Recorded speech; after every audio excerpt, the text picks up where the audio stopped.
ನಮಸ್ಕಾರ ಸ್ನೇಹಿತರೆ, ಎಲ್ಲರಿಗೂ ಟ್ರೆಂಡ್ ವಿತ್ ನಾಲೆಡ್ಜ್ ಯೂಟ್ಯೂಬ್ ಚಾನಲ್ಗೆ ಸ್ವಾಗತ. ಈ ವಿಡಿಯೋದಲ್ಲಿ ನಾನು 1857ರ ದಂಗೆಯ ಪ್ರಮುಖ ಕಾರಣ, ಸ್ವರೂಪ ಮತ್ತು ಪರಿಣಾಮಗಳನ್ನು ತಿಳಿಸ್ಕೊಡ್ತೀನಿ. ಹಾಗಿದ್ರೆ ಬನ್ನಿ ವಿಡಿಯೋನ ಶುರು ಮಾಡೋಣ. 1857ರ ದಂಗೆಯ ಸ್ವರೂಪ, ಕಾರಣಗಳು ಮತ್ತು ಪರಿಣಾಮಗಳು.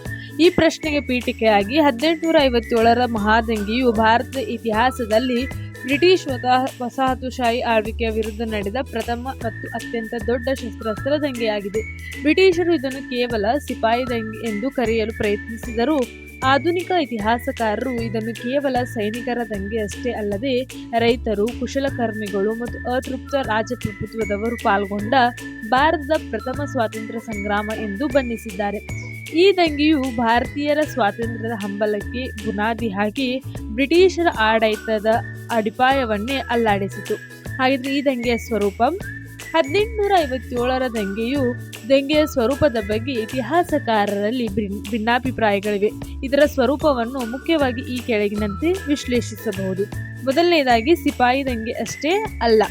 ಬ್ರಿಟಿಷ್ ಇತಿಹಾಸಕಾರರಾದ ಜಾನ್ ಸಿಲೆ ಮತ್ತು ಜಾನ್ ಲಾರೆನ್ಸ್ ಇದನ್ನು ಕೇವಲ ಬ್ರಿಟಿಷ್ ಸೈನ್ಯದಲ್ಲಿದ್ದ ಭಾರತೀಯ ಸಿಪಾಯಿಗಳ ಅತೃಪ್ತಿಯಿಂದ ಉದ್ಭವಿಸಿದ ಸಿಪಾಯಿ ದಂಗೆ ಎಂದು ಕರೆದಿದ್ದಾರೆ. ಎರಡನೇದು, ಪ್ರಥಮ ಸ್ವಾತಂತ್ರ್ಯ ಸಂಗ್ರಾಮ. ಭಾರತೀಯ ರಾಷ್ಟ್ರೀಯವಾದಿ ವಿದ್ವಾಂಸರಾದ ವಿ.ಡಿ. ಸಾವರ್ಕರ್ ಮತ್ತು ಅವರು ತಮ್ಮ the Indian war of independence of 1857 ಕೃತಿಯಲ್ಲಿ ಇದು ವ್ಯವಸ್ಥಿತವಾಗಿ ಯೋಜಿತವಾದ ಪ್ರಥಮ ಸ್ವಾತಂತ್ರ್ಯ ಸಂಗ್ರಾಮ ಎಂದು ಪ್ರತಿಪಾದಿಸಿದ್ದಾರೆ. ಮೂರನೇ ಪಾಯಿಂಟು, ನಾಗರಿಕ ಮತ್ತು ರೈತ ದಂಗೆಯೂ ಹೌದು. ಕೇವಲ ಸೈನಿಕರಷ್ಟೇ ಅಲ್ಲದೆ ಭೂಮಿ ಕಳೆದುಕೊಂಡ ಜಮೀನ್ದಾರರು, ಬ್ರಿಟಿಷರ ತೆರಿಗೆ ನೀತಿಯಿಂದ ಸಂಕಷ್ಟಕ್ಕೊಳಗಾದ ರೈತರು ಮತ್ತು ಉದ್ಯೋಗ ಕಳೆದುಕೊಂಡ ಕುಶಲಕರ್ಮಿಗಳು ಇದರಲ್ಲಿ ಸಕ್ರಿಯವಾಗಿ ಭಾಗವಹಿಸಿದ್ದರಿಂದ ಇದು ಜನಪರ ದಂಗೆಯ ಸ್ವರೂಪವನ್ನು ಪಡೆದಿತ್ತು. ಈ ದಂಗೆಯು ಈ ರೀತಿಯಾಗಿ ಮೂರು ಭಿನ್ನಾಭಿಪ್ರಾಯಗಳುಳ್ಳಂತಹ ಸ್ವರೂಪವನ್ನು ಪಡೆದಿತ್ತು ಅಂತ ಹೇಳ್ಬೋದು. ಹಾಗಿದ್ರೆ ಈ ದಂಗೆಯ ಕಾರಣಗಳು. 1857ರ ದಂಗೆಯು ಒಂದೇ ದಿನದಲ್ಲಿ ಹುಟ್ಟಿಕೊಂಡಿದ್ದಲ್ಲ. ದಶಕಗಳಿಂದ ಭಾರತೀಯರ ಮನಸ್ಸಿನಲ್ಲಿ ಮಂದಗತಿಯಲ್ಲಿ ಬೆಳೆದು ಬಂದ ಬ್ರಿಟಿಷರ ಶೋಷಣೆಯ ಫಲವಾಗಿತ್ತು. ಇದರ ಪ್ರಮುಖ ಕಾರಣಗಳು ಹೀಗಿವೆ. ಮೊದಲನೇದಾಗಿ, ರಾಜಕೀಯ ಕಾರಣಗಳು. ಲಾರ್ಡ್ ಡಲ್ಹೌಸಿ ದತ್ತು ಮಗನಿಗೆ ಹಕ್ಕಿಲ್ಲ ಎಂಬ ನೀತಿಯನ್ನು ಜಾರಿಗೆ ತಂದಿದ್ದು ಈ ಒಂದು ದಂಗೆಗೆ ಪ್ರಮುಖವಾದ ಕಾರಣ ಆಗಿತ್ತು. ಈ ಮೂಲಕ ಸತಾರಾ, ಝಾನ್ಸಿ, ನಾಗ್ಪುರ್ ಮುಂತಾದ ಸಂಸ್ಥಾನಗಳನ್ನು ಬ್ರಿಟಿಷ್ ಸಾಮ್ರಾಜ್ಯದೊಂದಿಗೆ ವಿಲೀನಗೊಳಿಸಲಾಯಿತು. ಎರಡನೇ ರಾಜಕೀಯ ಕಾರಣ, ಅವಧ್ ರಾಜ್ಯದ ವಿಲೀನ 1856. ದುರಾಡಳಿತದ ಆರೋಪ ಹೊರಿಸಿ ಅವಧ್ ರಾಜ್ಯವನ್ನು ಬ್ರಿಟಿಷ್ ಸಾಮ್ರಾಜ್ಯಕ್ಕೆ ಸೇರಿಸಿಕೊಳ್ಳಲಾಯಿತು. ಇದು ಅಲ್ಲಿಯ ಸೈನಿಕರು ಮತ್ತು ಜನರಲ್ಲಿ ತೀವ್ರ ಆಕ್ರೋಶ ಮೂಡಿಸಿತು. ಪದಚ್ಯುತಿಗೊಂಡ ರಾಜರು ಮತ್ತು ನವಾಬರ ಪಿಂಚಣಿ ರದ್ದುಗೊಳಿಸಿದ್ದು ಅತೃಪ್ತಿಗೆ ಕಾರಣವಾಯಿತು. ಇದಿಷ್ಟು ರಾಜಕೀಯ ಕಾರಣಗಳು. ಎರಡನೇದು, ಆರ್ಥಿಕ ಕಾರಣಗಳು.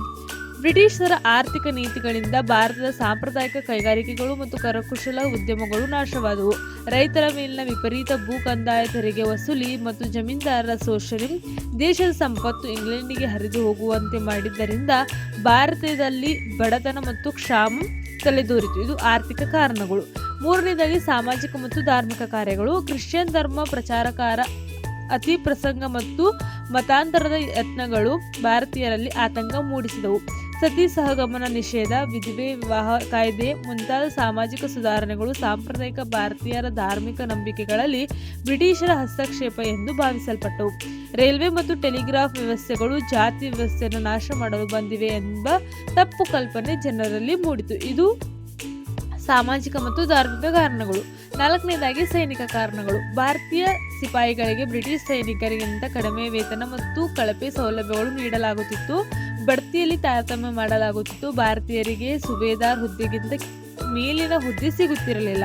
1856ರ ಸಾಮಾನ್ಯ ಸೇವಾ ಕಾಯ್ದೆಯ ಪ್ರಕಾರ ಭಾರತೀಯ ಸೈನಿಕರು ಅಗತ್ಯವಿದ್ದರೆ ಸಮುದ್ರ ಆಚೆಗೂ ಯುದ್ಧಕ್ಕೆ ಹೋಗಬೇಕಾಗಿತ್ತು. ಇದು ಅವರ ಧಾರ್ಮಿಕ ಭಾವನೆಗಳಿಗೆ ವಿರುದ್ಧವಾಗಿತ್ತು. ಐದನೇದಾಗಿ, ತತ್ಕ್ಷಣದ ಕಾರಣ. ಸೈನ್ಯಕ್ಕೆ ಹೊಸದಾಗಿ ಪರಿಚಯಿಸಲಾದ ಎನ್ಫೀಲ್ಡ್ ರೈಫಲ್ ಬಂದೂಕಿನ ಕಾರ್ಟ್ರಿಡ್ಜ್ಗಳಿಗೆ ಹಸು ಮತ್ತು ಹಂದಿಯ ಕೊಬ್ಬನ್ನು ಸವರಾಗಿದೆ ಎಂಬ ಸುದ್ದಿ ಹಬ್ಬಿತ್ತು. ಈ ಕಾರ್ಟ್ರಿಡ್ಜ್ಗಳನ್ನು ಹಲ್ಲಿನಿಂದ ಕಚ್ಚಿ ನಂತರ ಬಂದೂಕಿಗೆ ತುಂಬಬೇಕಿತ್ತು. ಇದು ಹಿಂದೂ ಧರ್ಮ ಮತ್ತು ಮುಸ್ಲಿಂ ಸೈನಿಕರ ಧಾರ್ಮಿಕ ಭಾವನೆಗಳನ್ನು ತೀವ್ರವಾಗಿ ಘಾಸಿಗೊಳಿಸಿತು. ಇದುವೇ ದಂಗೆಯ ಸ್ಫೋಟಕ್ಕೆ ನೇರ ಕಾರಣವಾಯಿತು. ಮಂಗಲ್ ಪಾಂಡೆ ಅವರು ಬರಾಕ್ಪುರ್ನಲ್ಲಿ ಇದರ ವಿರುದ್ಧ ಮೊದಲು ಸಿಡಿದೆದ್ದರು. ಹಾಗಿದ್ರೆ ಈ ದಂಗೆಯ ಪ್ರಮುಖ ಕೇಂದ್ರಗಳು ಮತ್ತು ನಾಯಕರು ಯಾರಂದ್ರೆ ಮಿರತ್ ಮತ್ತು ದೆಹಲಿಯಲ್ಲಿ ಬೀರ್ಹರ್ ಸಿಪಾಯಿಗಳು ದೆಹಲಿಯನ್ನು ಆಕ್ರಮಿಸಿಕೊಂಡು ಮೊಘಲ್ ದೊರೆ 2ನೇ ಬಹದ್ದೂರ್ ಶಾರನ್ನು ಭಾರತದ ಸಾಮ್ರಾಟರೆಂದು ಘೋಷಿಸಿದರು. ಕಾನ್ಪುರ್ನಲ್ಲಿ ನಾನಾ ಸಾಹೇಬ್ ಮತ್ತು ಅವರ ಸೇನಾಪತಿ ತಾತ ತೋಪೆ, ಝಾನ್ಸಿಯಲ್ಲಿ ವೀರ್ ರಾಣಿ ಲಕ್ಷ್ಮೀಬಾಯಿ ಅವರು, ಅವಧ್ನಲ್ಲಿ ಬೇಗಂ ಹಜರತ್ ಮಹಲ್, ಬಿಹಾರ್ನಲ್ಲಿ ಕನ್ವರ್ ಸಿಂಗ್ ರವರು ಪ್ರಮುಖವಾಗಿ ಇದರಲ್ಲಿ ಭಾಗವಹಿಸಿದರು.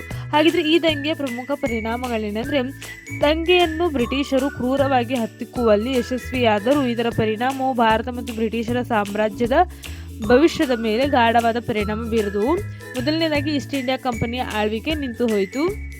1858ರ ಬ್ರಿಟಿಷ್ ಸಂಸತ್ತಿನ ಕಾಯ್ದೆಯ ಮೂಲಕ ಭಾರತದ ಆಡಳಿತವನ್ನು ನೇರವಾಗಿ ಬ್ರಿಟಿಷ್ ಕಿರೀಟದ ವಶಕ್ಕೆ ತೆಗೆದುಕೊಳ್ಳಲಾಯಿತು. ವೈಸರಾಯ ಹುದ್ದೆಯನ್ನು ಸೃಷ್ಟಿಸಿತು. ಮೊದಲು ವೈಸರಾಯ್ ಲಾರ್ಡ್ ಕಾನಿಂಗ್.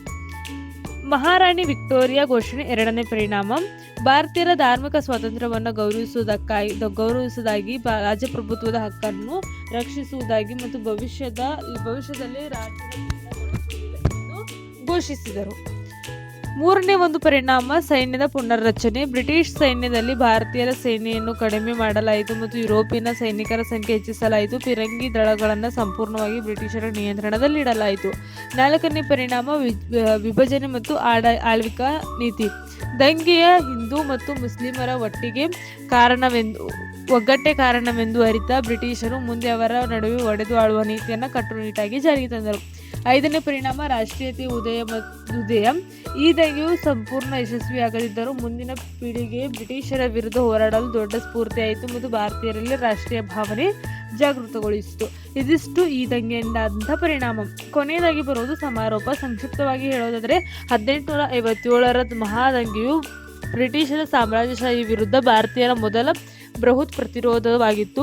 ಮಿಲಿಟರಿ ದೌರ್ಬಲ್ಯಗಳು, ಒಗ್ಗಟ್ಟಿನ ಕೊರತೆ ಮತ್ತು ನಾಯಕತ್ವದ ಕೊರತೆಯಿಂದಾಗಿ ಈ ದಂಗೆಯು ವಿಫಲಗೊಂಡಿತ್ತಾದರೂ ಇದು ಭಾರತದ ಇತಿಹಾಸದ ಗತಿಯನ್ನೇ ಬದಲಾಯಿಸಿತು. ಈ ಮಹಾದಂಗೆಯ ಅಡಿಪಾಯದ ಮೇಲೆ ಮುಂದಿನ ದಿನಗಳಲ್ಲಿ ಭಾರತೀಯ ರಾಷ್ಟ್ರೀಯ ಕಾಂಗ್ರೆಸ್ ಸ್ಥಾಪನೆಯಾಗಿ ಸ್ವಾತಂತ್ರ್ಯ ಚಳುವಳಿಯು ಹೊಸ ದಿಕ್ಕನ್ನು ಪಡೆದುಕೊಂಡಿತು. ಸ್ನೇಹಿತರೆ, ಇದಿಷ್ಟು 1857ರ ದಂಗೆಯ ಸ್ವರೂಪ, ಕಾರಣಗಳು ಮತ್ತು ಅದರ ಪರಿಣಾಮ ಆಗಿತ್ತು. ಇದೇ ರೀತಿ ವಿಡಿಯೋಗಳಿಗೆ ಚಾನಲ್ ಸಬ್ಸ್ಕ್ರೈಬ್ ಮಾಡ್ಕೊಳ್ಳಿ. ಮತ್ತು ಮುಂದಿನ ವಿಡಿಯೋದಲ್ಲಿ ಸಿಗ್ತೀನಿ. ನಮಸ್ಕಾರ.